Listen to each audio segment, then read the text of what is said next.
উজ্জ্বল hurricane হাতে একটা মুখ আমার উপর ঝুঁকে পড়েছে। মুখ বললাম বটে, কিন্তু মুখ নয়, একটা একটা মরার মাথা, চোখের জায়গায় বিরাট গর্ত, দাঁতগুলো বেরিয়ে আছে।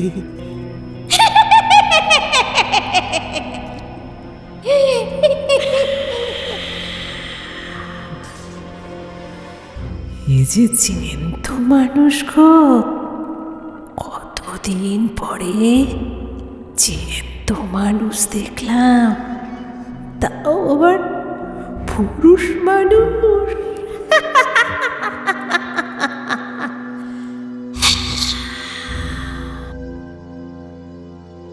পুরুষ মানুষ কথাটা উচ্চারণ করার সঙ্গে সঙ্গে মনে হলো চোখের গর্ত থেকে তীব্র আলো বিচ্ছুরিত হলো, খটখট করে উঠল তাদের সার।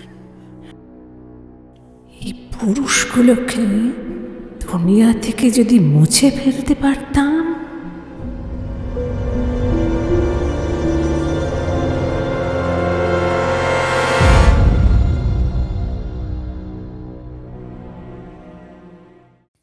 এরপর পুরো গল্পটি জানতে হলে শুনতে থাকুন রেট্রো FM।